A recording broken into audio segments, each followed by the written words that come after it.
दोस्तों, मेरा नाम सीमा है। उम्र अभी 22 साल की हूँ, लेकिन लगती हूँ थोड़ी छोटी ही, क्योंकि मेरी हाइट ज्यादा नहीं है, बस 5 फुट 4 इंच। मेरा रंग गोरा है और बाल लंबे काले जो कंठ तक आते हैं। मैं थोड़ी भरी हुई हूँ, मतलब वो जगह जहाँ लड़कियाँ शर्माती है, वो मेरे यहाँ थोड़ी ज्यादा ही भरी हुई लगती है। घर वाले कहते हैं कि मैं बहुत सुंदर हूँ, लेकिन मुझे लगता है कि मेरी आंखें सबसे ज्यादा आकर्षक है, बड़ी बड़ी और काली, जैसे किसी को घूर कर देखूं तो वह पिघल जाए। मैं गांव से हूँ, लेकिन शहर में पढ़ाई कर रही हूँ, बीए फाइनल ईयर में। घर में सब मुझे प्यार से सीमा दीदी कहते हैं, लेकिन छोटी बहनें तो मुझे छेड़ती रहती हैं कि दीदी तुम्हारी कमर इतनी पतली है कि कोई पकड़ ले तो टूट जाएगी। वो सब मजाक करती है, लेकिन मुझे पता है कि लड़के मेरी तरफ तिरछी नजर से देखते हैं तो उनकी नजरें कहाँ कहाँ घूमती है। मैं सब जानती हूँ। आज मैं तुम्हें अपनी एक कहानी सुनाने वाली हूँ, जो मेरे जीजा जी और मेरी है। जी हाँ, जीजा और साली की कहानी, लेकिन वैसी नहीं जैसी तुम सोच रहे हो। ये कहानी थोड़ी अलग है, धीरे धीरे बताऊंगी, क्योंकि यह कोई जल्दबाजी वाली बात नहीं है। तो चलो शुरू करते हैं आराम से, जैसे घर में बैठकर चाय पीते हुए कोई किस्सा सुना रहा हो। बात उस दिन की है जब मेरी दीदी की शादी हुई थी। दीदी का नाम राधा है, वह मुझसे 4 साल बड़ी है। शादी बड़े धूमधाम से हुई गांव में ही, क्योंकि हमारा परिवार पेंडू टाइप का है, सब खेत खलिहान वाले। जीजा जी का नाम राहुल है, वो शहर में जॉब करते हैं, इंजीनियर है, लेकिन गांव आते जाते रहते हैं। शादी के दिन मैंने पहली बार जीजा जी को ठीक से देखा। वह लंबे हैं, गोरे और चेहरे पर हल्की दाढ़ी, जिससे वह और भी ज्यादा हॉट लगते हैं। मैंने सोचा वाह, दीदी की किस्मत अच्छी है। शादी के बाद जब विदाई हुई तो दीदी रो रही थी और जीजा जी मुझे देखकर मुस्कुरा रहे थे। उन्होंने कहा, साली साहिबा, अब तुम्हारी बारी है, जल्दी से कोई अच्छा लड़का ढूंढो। मैंने शर्माते हुए कहा, जीजा जी, अभी तो पढ़ाई है, आप दीदी को संभालो पहले। वो हंस दिए और उनकी हंसी में कुछ ऐसा था कि मुझे लगा यह आदमी थोड़ा मजाकिया है, लेकिन उस वक्त तो बस शादी का माहौल था, सब हंस खेल रहे थे। शादी के 2 हफ्ते बाद जीजाजी दीदी को लेकर हमारे घर आए। हमारा घर गांव में है, बड़ा सा, जहाँ सब साथ रहते हैं। माँ ने कहा, बेटा राहुल, अब तुम्हारा घर भी यही है, जब मन करे आ जाओ। जीजा जी ने कहा, जी माँ जी, अब तो सीमा भी अपनी साली है, उसे भी देखना पड़ेगा। मैं किचन में थी, चाय बना रही थी, सुनकर मुस्कुरा दी। शाम को सब बैठे बातें कर रहे थे। दीदी जीजा जी के बगल में बैठी थी। मैंने चाय दी तो जीजा जी ने मेरी तरफ देखकर कहा, वाह सीमा, तुम्हारी चाय तो बहुत मीठी है, लगता है हाथों में जादू है। मैंने कहा, जीजा जी, मीठी तो दीदी है, मैंने तो बस चीनी डाली है। वो हंस दिए और दीदी ने मुझे घूरा, लेकिन मजाक में उस रात डिनर के बाद जीजा जी बाहर टहलने गए और मैं भी उनके साथ चली गई, क्योंकि घर में लाइट कम थी और मुझे तारे देखना पसंद है। हम छत पर गए, जहाँ से गांव का नजारा दिखता है। जीजा जी ने कहा, सीमा, तुम्हारी आंखें तारों जैसी चमकती है, रात में और भी ज्यादा। मैंने शर्मा कर कहा, जीजा जी, आप भी ना दीदी से कहते हो ऐसे। वो बोले, अरे साली से मजाक तो बनता है, वो भी आधी घर वाली होती है ना। मैंने हंसकर कहा, हाँ, लेकिन आधी ही पूरी तो दीदी है। बातों बातों में रात हो गई और मुझे लगा कि जीजा जी बहुत अच्छे हैं, बातें करने में मजा आता है, लेकिन उनकी नजरों में कुछ ऐसा था जो थोड़ा गहरा लगता था, जैसे वो कुछ छुपा रहे हों।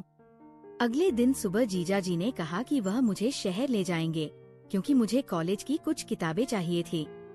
दीदी ने कहा, राहुल, सीमा को अकेले मत ले जाना, मैं भी चलती हूँ।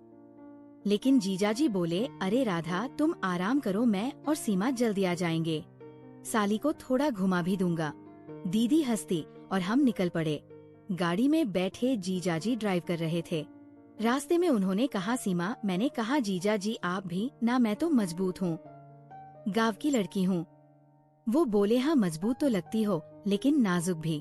उनकी बातों में मुझे कुछ अलग ही महसूस हो रहा था, लेकिन मैंने इग्नोर किया। शहर पहुँचे, किताबें ली। फिर जीजा जी ने कहा, चलो थोड़ा आइसक्रीम खाते हैं। हम एक पार्क में बैठे आइसक्रीम खा रहे थे।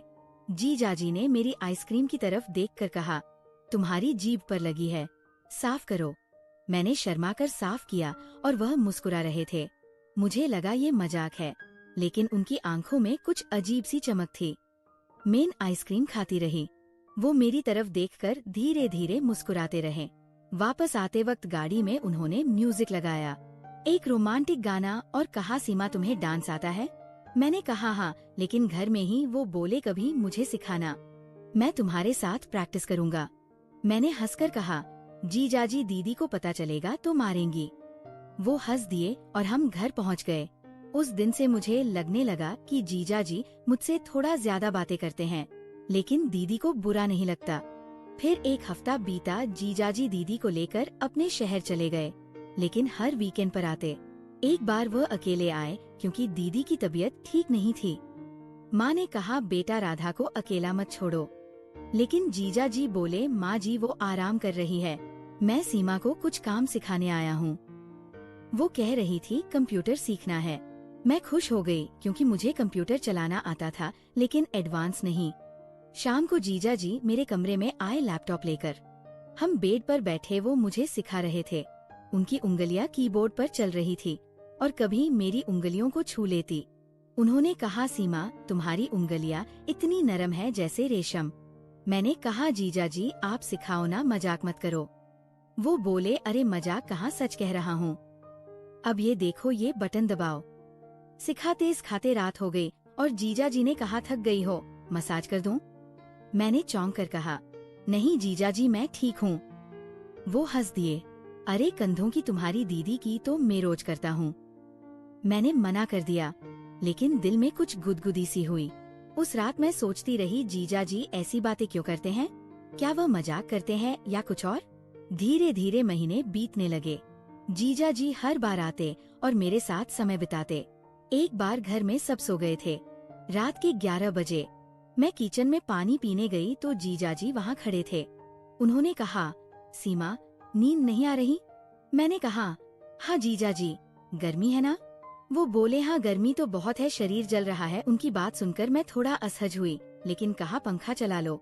वो मुस्कुराए, पंखा से क्या होगा, कुछ और चाहिए? मैंने पूछा, क्या? वो बोले, ठंडी हवा जैसे तुम्हारी सांसें। मैं हंसती, जीजाजी आप भी ना, दीदी को कहूंगी। वो बोले, कह दो, वो जानती है कि साली से मजाक बनता है। हम बातें करते रहे किचन में खड़े खड़े। जीजाजी ने मेरे बालों को छुआ, कहा, तुम्हारे बाल इतने सिल्की है, छूने का मन करता है।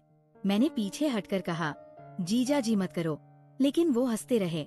उस रात से मुझे लगने लगा कि जीजाजी की नजरें मेरे ऊपर ज्यादा रहती है। फिर एक दिन जीजाजी ने कहा कि वह मुझे एक सरप्राइज देंगे। दीदी भी साथ थी। हम तीनों शहर गए एक मॉल में। वहाँ जीजाजी ने मुझे एक ड्रेस गिफ्ट की, पिंक कलर की थोड़ी शॉर्ट। दीदी ने कहा, राहुल ये सीमा के लिए ठीक है।